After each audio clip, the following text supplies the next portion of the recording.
Assalamualaikum warahmatullahi wabarakatuh.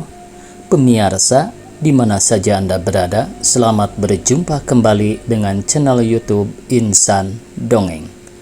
Pada kesempatan ini, saya Bang Elgi akan melanjutkan roman klasik Anak dan Kemenakan bagian ke-19. Selamat mendengarkan. Untunglah janda yang hamba tumpangi itu seorang perempuan yang baik hatinya dan tiada beranak.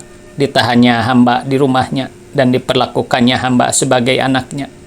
Sejak waktu itu hiduplah kami berdua dengan berdagang kecil-kecil. Setelah genap bulannya lahirlah anak hamba si kuning ini. Siapa yang akan memberi namanya?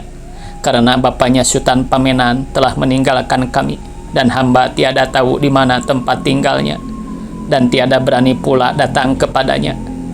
Oleh sebab itulah kami namakan dia si kuning, sebab kulitnya kuning sebagai kulit bapaknya.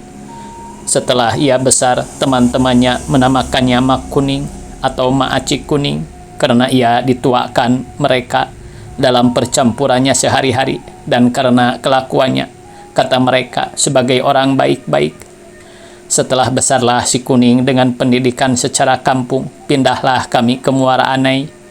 Karena perempuan janda yang hamba tinggali itu meninggal dunia, dan sekalian harta bendanya jatuh kepada anak saudaranya, yang tiada suka kami tinggal lagi dalam rumah itu.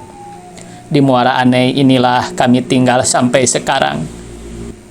Ya Allah, jika demikian saudara Nurmalalah Mauning ini, saudara menikam saudara. Terloncat perkataan Baginda Mais dengan kerasnya karena terkejut mendengar Mauning anak Sultan Pamenan, musuhnya yang amat besar. Perkataan Baginda Mais ini terdengar oleh sekalian yang hadir sehingga sekaliannya menoleh kepadanya dengan herannya pula, kemudian kepada Siti Nurmala. Lebih-lebih Mr. Yatim dan Dr. Ajis termangu-mangu sebagai tak percaya akan kupingnya lagi, sedang Mauning pun tercengang pula mendengar perkataan ayah gadis yang telah ditikamnya ini. Sekali-kali tiada dikira mereka yang hadir Siti Nurmala boleh menjadi anak Sultan Pamenan pula. Pada sangka mereka ia anak kandung Baginda Mais jua. Siti Nurmala sendiri pun tiada terkata-kata beberapa saat lamanya karena tiada diketahuinya, tiada disangkanya, bahkan sesudah didengarnya tiada dapat dipercayainya. Ia anak Sultan Pamenan pula. Oleh sebab itu bertanyalah ia dengan keras suaranya karena heran, malu dan kecewa. Ayah, apa sebabnya ayah katakan hamba saudara Mauning jadi anak Sultan Pamenan pula? Mukanya yang masih pucat tadi karena baru sembuh dari lukanya menjadi merah dan badannya gemetar karena terkejut dan gusarnya. Nantilah kuceritakan di rumah, sahut Baginda Mais dengan suara yang hampir tak dapat dikeluarkannya. Perkataan yang tiba-tiba telah keluar dari mulutnya dengan tiada disengajanya karena terkejut mendengar Mauning anak Sultan Pamenan menjadikan ia bingung. Sekalian orang telah mendengar, hamba saudara Mauning, jika tiada ayah terangkan persaudaraan itu di muka orang banyak ini, niscaya mereka akan prasangka bahwa ada pula sesuatu yang menghinakan atas asal-usul hamba, seperti asal-usul Mauning ini pula.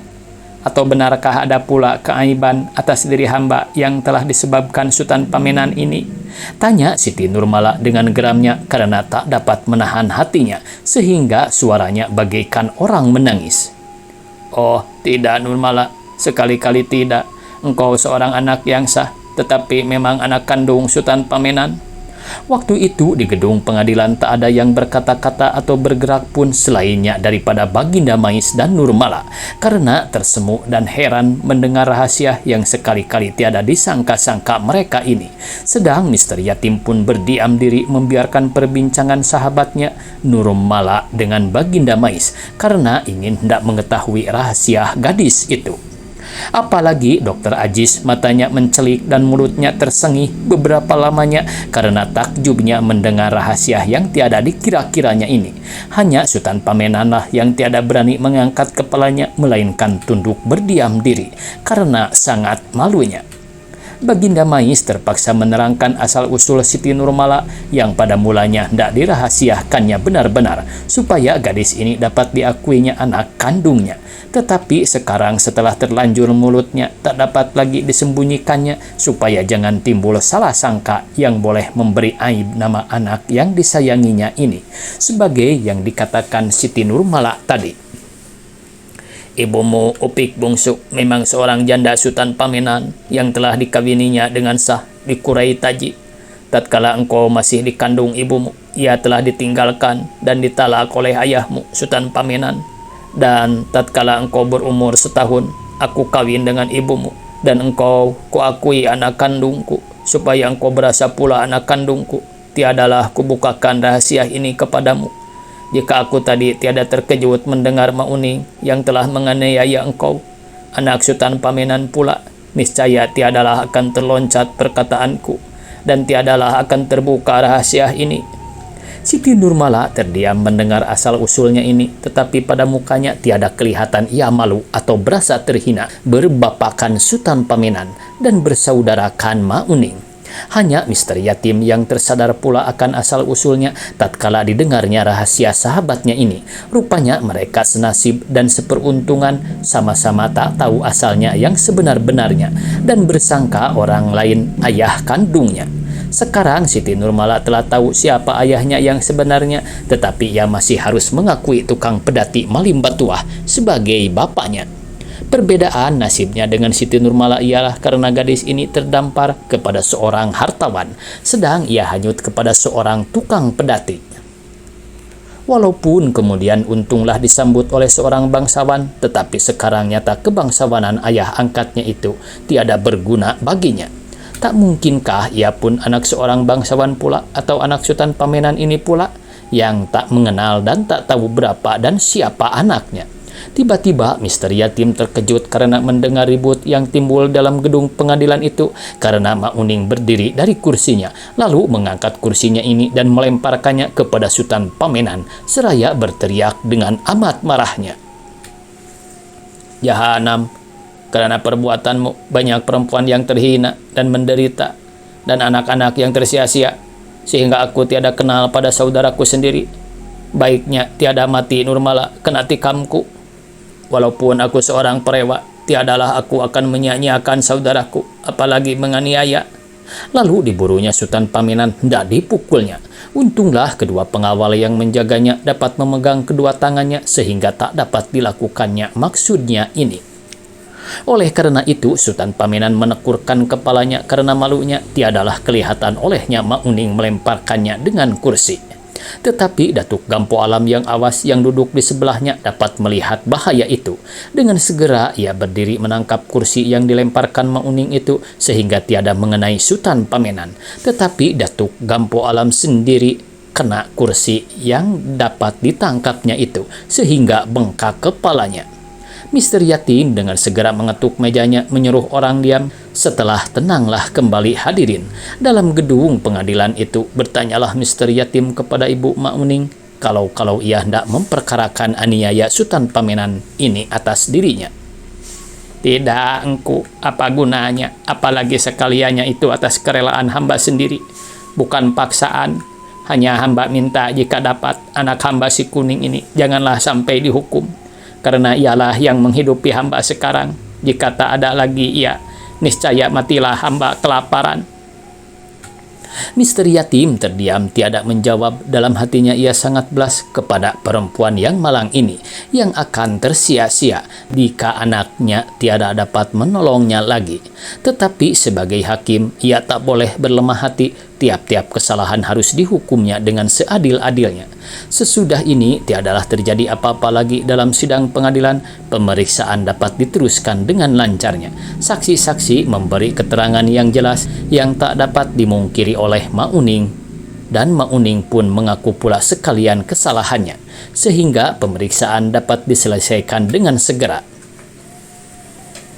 Tatkala ditanya oleh Mr. Yatim kalau pesakitan hendak berbicara pula untuk membela dirinya, tegaklah Mauning dengan gagahnya lalu berkata dengan lancarnya dan pasih lidahnya. Kesalahan hamba tiada akan hamba bela.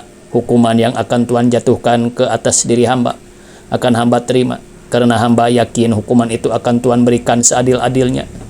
Yang hendak hamba kemukakan di sini ialah apa sebabnya hamba berbuat kesalahan ini, karena inilah yang berguna sebagai ibarat, bukan untuk hamba lagi, tetapi untuk orang Padang yang akan hamba tinggalkan, mungkin untuk selama-lamanya.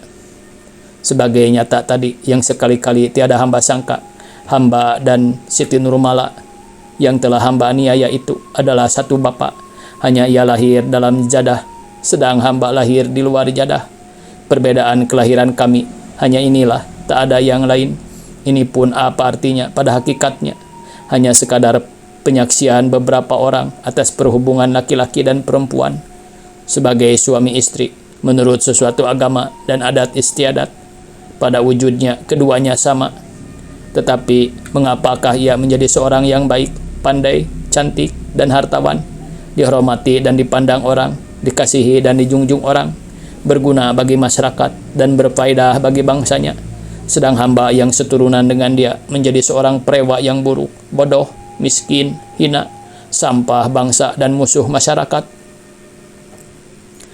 Usaha Siti Nurmalakah maka ia sampai meningkat ke mersu gunung kemuliaan, dan kesalahan hambakah maka tercampak ke lembah kehinaan? Ataukah kesalahan nasib semata-mata? Tidak, kami berdua tiada berjasa atau bersalah dalam keadaan kami sekarang ini.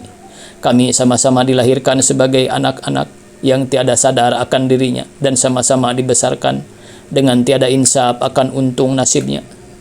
Tanggungan siapa pertumbuhan kami dalam dunia ini? Bukankah tanggungan orang tua kami, terutama bapa kami, karena kebanyakan ibu di Padang ini masih belum berdaya upaya? Kamikah yang meminta dilahirkan ke dunia ini? Tidak, bukan. Semata-mata perbuatan orang tua kami, disengaja atau tidak disengaja.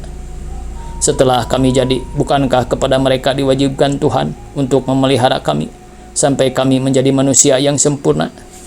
Tatkala kami masih kecil, adalah hal kami sebagai rebung yang masih muda.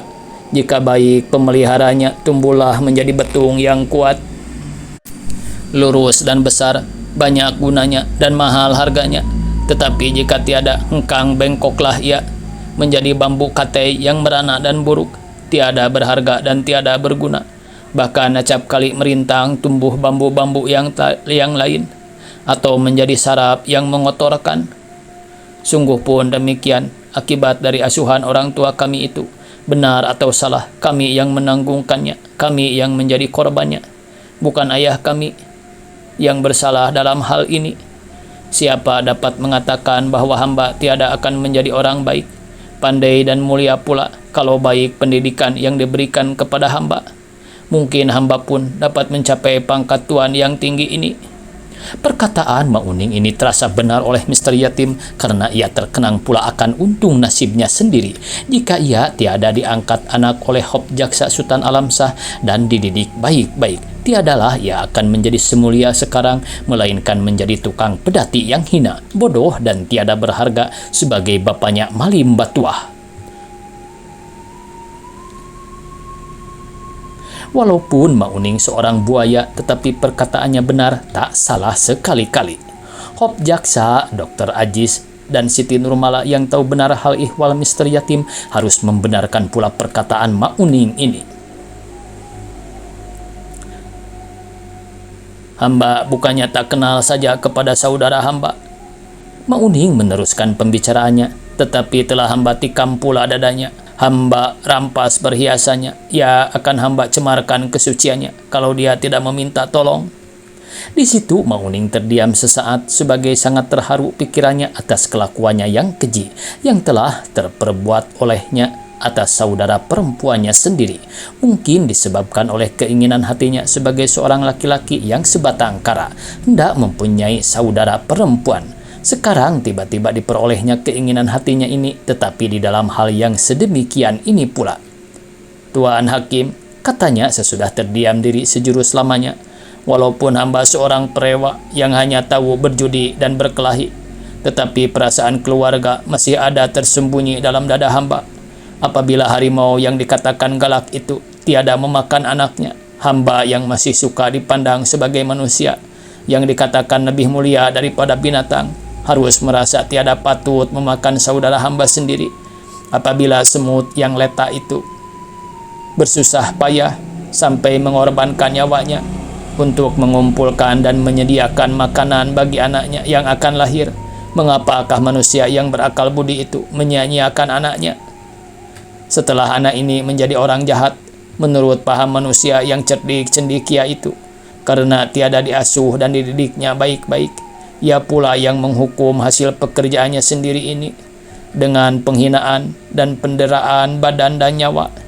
Adilkah perbuatan manusia ini? Sedangkan Tuhan di sini, kata Tuhan, diwajibkan oleh masyarakat manusia itu menurut keadilan. Di sini Mak Uning diam pula sebentar sebagai menunggu jawaban dari Mr. Yatim, tetapi Mr. Yatim tiada menjawab. Oleh sebab itu diakhiri Mak Uning perkataannya, apa yang terasa di hati dan terkalang di mata hamba telah hamba keluarkan untuk bangsa dan kota Padang ini. Sekarang adililah hamba, katanya. Lalu ia duduk kembali di atas kursinya dan berdiam diri di sana dengan memeluk dadanya sebagai jemu berkata-kata dengan orang tuli yang tiada juga akan dapat mendengar perkataannya.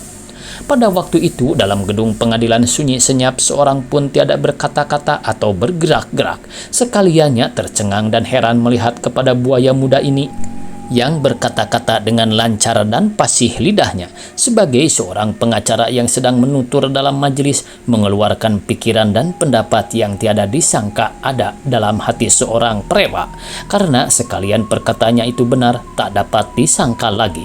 Lama pengadilan berdiam diri sehingga dalam gedung itu hanya kedengaran bunyi jam yang mengetik sepanjang masa dengan tiada mengindahkan peristiwa yang terjadi sekelilingnya.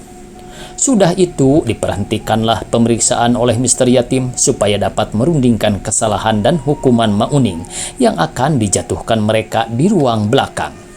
Setelah dibuka kembali persidangan, diumumkanlah oleh Mr. Yatim bahwa Dewan Pengadilan telah memutuskan menjatuhkan hukuman penjara 3 tahun dalam pembuangan di Pulau Nusa Kambangan dekat Cilacap ke atas diri Mak Uning. Mak Uning hanya menjawab dengan suara yang tenang dan air muka yang datar, hamba terima hukuman itu. Sudah itu ditutuplah pengadilan kira-kira pukul 3 siang. Penonton keluar gedung pengadilan dengan perasaan terharu, tetapi puas akan hukuman yang telah dijatuhkan atas Mak Uning. Mak Uning sendiri dibawa kembali ke dalam penjara. Di pintu gedung pengadilan bertemulah ia dengan ibunya yang datang memeluknya seraya menangis terseduh-seduh. Kuning, bagaimanalah halku engkau tinggalkan? Jangan putus asa, Mak. Tuhan yang pengasih penyayang akan memberi rezeki kepada tiap-tiap makhluknya. Doakan supaya hamba dapat selamat pulang kembali untuk memelihara Mak pula sebagai dahulu. Ampunkan pula segala dosa kesalahan hamba. Siapa tahu kalau hamba tak pulang dari tempat pembuangan, tak ada dosa kesalahanmu kepadaku, Kuning, semata-mata kebaikan juga. Walaupun di mata orang engkau jahat, tetapi kepadaku engkau selalu baik. Oleh sebab itu, selagi nyawaku di kandung badan, tiadalah lupa aku mendoakan engkau selamat dalam hukuman dan segera pulang kembali. Tatkala itu kelihatan oleh Mak Uning Siti Nurmala keluar dengan ayahnya Baginda Mais hendak pulang ke rumahnya. Tatkala dilihatnya saudara sebapanya ini sedang berpeluk-pelukan dengan ibunya, sangatlah iba hatinya. Lalu ia berhenti dekat mereka. Melihat Siti Nurmala berhenti itu, diminta Mak Uning lah berbicara sebentar dengan saudara perempuannya ini. Siti Nurmala mengabulkan permintaan ini, lalu Mak Uning berkata, ampuni sekalian dosa dan kesalahan hamba. Hamba sangat menyesal telah melakukan kejahatan itu atas diri encik. Jika dapat hamba pulang kembali ke Padang ini, akan hamba tebuslah dosa hamba itu. Aku ampuni sekalian dosamu kepadaku, Kuning. Semoga engkau selamat dalam menjalankan hukumanmu dan lekas dapat kembali memelihara ibumu. Sementara itu akulah yang akan menggantikanmu untuk memeliharanya. Jangan khawatir, aku perbuat ia sebagai ibuku yang kedua. Mendengar perkataan Siti Nurmala ini, dijabatlah oleh Mak Uning kedua belah tangan Siti ini, lalu diciumnya dengan merukuk seraya berkata dengan girang bercampur sedih, terima kasih. Sedang air matanya yang belum pernah keluar karena kesakitan yang bagaimanapun sekalipun mengalir membasahi tangan Nurmala. Sudahlah, kata Siti Nurmala yang mulai tergenang pula air matanya. Jagalah dirimu baik-baik, supaya selamat pulang kembali.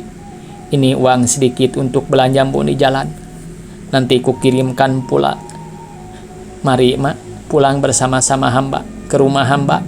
Lalu dipimpinnya Ibu Mak Uning ini dan dibawanya naik bendinya yang segera berangkat menuju kampung sebelah, diikuti beberapa lamanya oleh Mak Uning dengan matanya yang basah.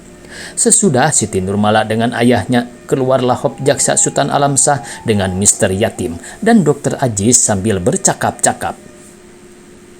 Siapa bersangka Nurmala dan Mak Uning bersaudara dan anak Sultan Pamenan, kata Dokter Aziz seraya menggeleng-gelengkan kepalanya seakan-akan ia masih belum percaya akan kebenaran ini. Aku pun tak percaya kepada kupingku tatkala ku dengar rahasia ini. Dua orang yang bertentangan di dalam segala halnya sekarang nyata sebapak, sahut Mister Yatim.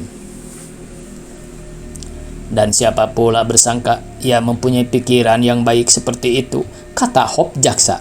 Pada hakikatnya memang keduanya sama. Perbedaan yang timbul pada mereka memang semata-mata disebabkan oleh keadaan.